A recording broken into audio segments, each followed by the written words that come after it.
Page 216, Dawn of a New Day.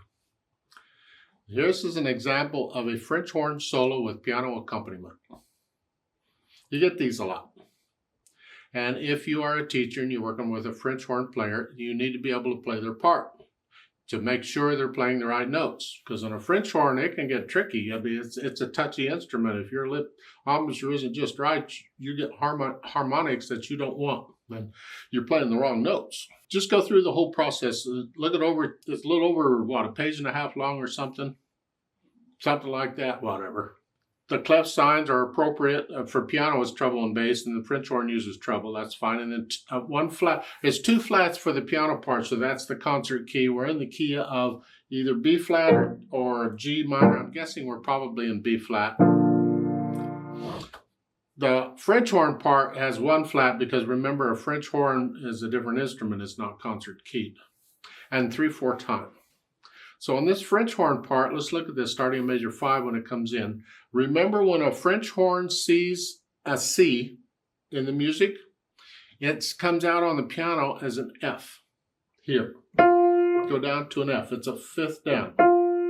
So when that French horn player is playing that note, it's on the piano, it's this. And you can transpose the rest of this simply by going up a step, down a step, up a third, down a third on the music. So it's like a measure 5, an F, go up a step, and now we go down a fourth. We have to have the B flat and E flat because that's the concert pitch here. So we have to add E flats here. So it's 1, 2, 3, 1, 2, go down a fourth. And then measure 9, it's up here. 1, 2, and then again 2, 3.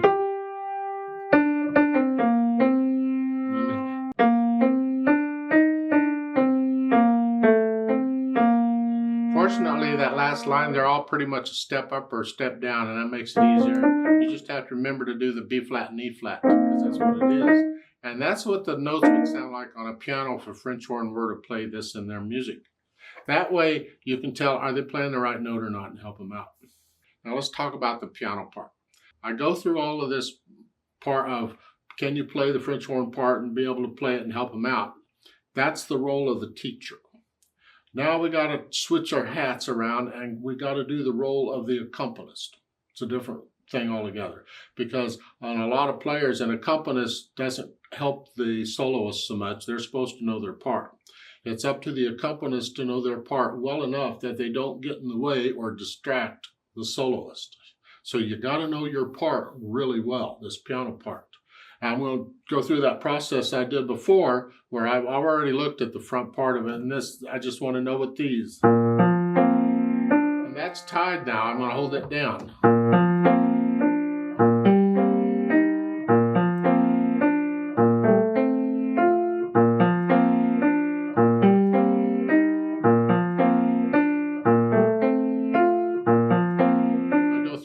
And play, it's pretty repetitious, and just the main thing is hold that note down. You're finger pedaling it, and the question is why the pedal's going to do it. Now I'll talk about that later. Just right now I'm doing that here. So you got the notes and the rhythms and the fingering, and you're working this out okay, and you can play it with no hesitations and no wrong notes, because that'll mess up the soloist. You know, your part's got to be really good to support them. If anybody messes up, let it be the soloist, not you. As far as the articulation, this is very connected. You just connect it all the way through. Dynamics, careful. It starts out in P, it's mezzo piano, and that's fine because the solo isn't doing anything. It's just kind of getting in the mood and the harmony. But when measure 5 comes around and the solo comes in, that's got to be moderately soft. You got to go down to soft. So measure 4 is that. Now soft. You got to be soft to stay under the soloist. Now there isn't any other dynamic given. It's kind of boring. But in getting into it and interpreting it, the soloist may get a little louder and softer in places. And if they do, you might be able to get a little louder and softer also, but not always. You have to judge it on the needs of the music. Sometimes you stay back out of the way and let the soloist do that. Other times, it's good if you both go up and down together. It's a nice effect. You don't have to do it all the time, of course. But you experiment. That's what rehearsals are for, to work out the dynamics and the balance and the speed, the tempo. You have to give a tempo up front, and this is hard as an accompanist because you got to know how fast the solo wants to take it. Sometimes I'll ask them, how fast do you want to go? Other times, you just got to get into it and then let the soloist take over. When they come in, they may take it at a different speed, and if they do, you adjust. Hopefully, you don't have to do that. You get the speed right at the beginning, and that's hard to do unless they're going to give you a speed up front, some metronome marking or something, so when you're practicing, you get used to playing it at that speed. It's tricky. Now, they've added pedal on this, and I would do pedal last, of course, but the idea is it's all connected. We want the overtones, and you're changing it with the harmony, which happens to be with the measures. So, notes first, then pedal. Change it after you play the note.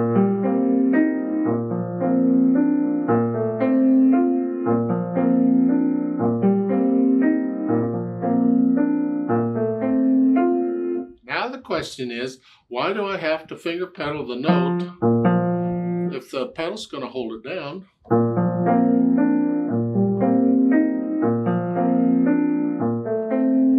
Yeah, it sounds the same. What's the difference? And the answer is it's the feeling and the inflection and the interpretation and feeling the music. You don't want ba-da-dum, bum, ba-da-dum, bum. You want this ba-dum, ba-dum.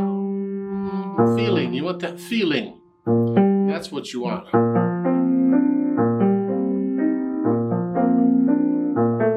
And if you do a ba-da-dum, bum, you don't get that.